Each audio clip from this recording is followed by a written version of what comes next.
right? So I'm going to bring both people up here and then talk about them, because as soon as I start talking about them, you're going to know who they are, right? So today we are promoting Chris and Stephanie.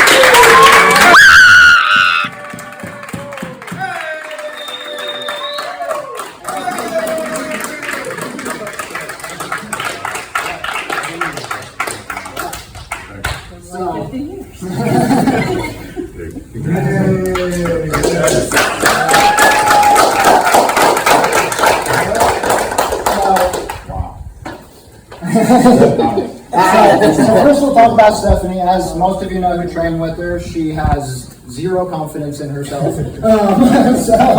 But she's been working super hard for the last 2 years, and even though she can't see it, I know we all see it, and she's really hard to kill now, right?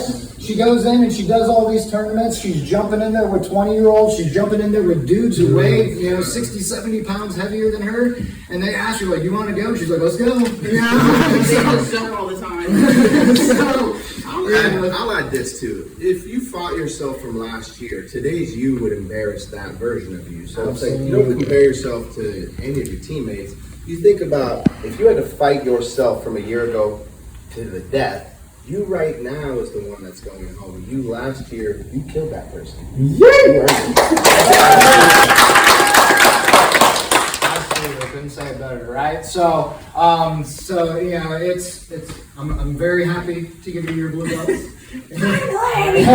So I was just waiting. You've had the skill. I was waiting for some more confidence, and we finally started seeing some more of that confidence in the last few months. So when you start jumping in and doing and showing the warm-ups in the beginning of class and doing all that stuff, like that's the stuff I was waiting to see you really start to show some of those things, and that's I'm so happy to be able to do it.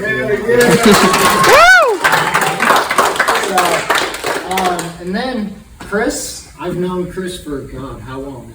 It's been a while. I was trying to think of it earlier. I think it's going on almost 10 years now. So we originally started training together way back at First Coast under Jamie Harrison, and so Chris was a full-time cop for CSX. You were JSO originally there, right? So JSO and then CSX. He's got a family. He's got kids. So he can't come in and train 6-7 days a week like some of us can, So he gets here when he can. He heads over to Jackson. He jumps in at the noon classes when he could. He's always trying to get in whenever he can find the moments. And sometimes that means he goes weeks, without being able to get in. Sometimes because we're getting up there in age, sometimes he has to take a month or two off for injuries, and then he comes back. Welcome to the club. But something like, I remember talking to him years ago, and I was like, dude, don't worry about it. Just keep walking through the door when you can. Like, just keep showing up, right? And that's all we can do.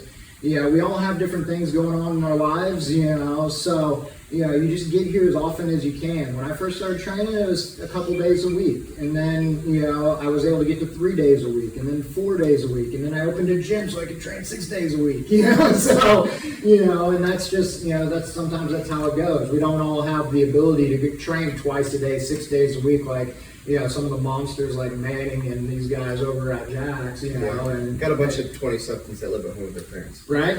So, so it's, if you have that opportunity, take advantage, and train as much as you possibly can, but get here when you can, that's all that matters is you keep showing up, you keep working, like Brian said, you're just trying to be a better version of yourself, right? And so Chris has been working super hard for a long time, and I couldn't be more excited to finally give him his purple belt, right?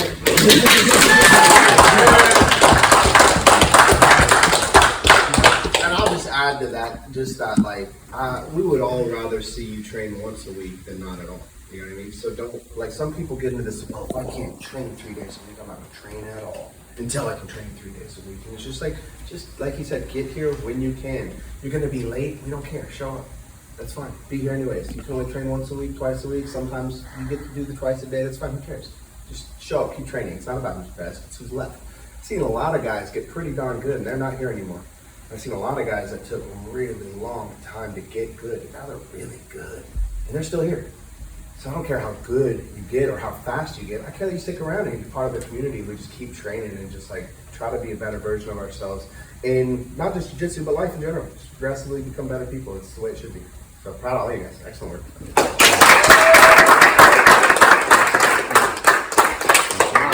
Now we can get a picture. 100%.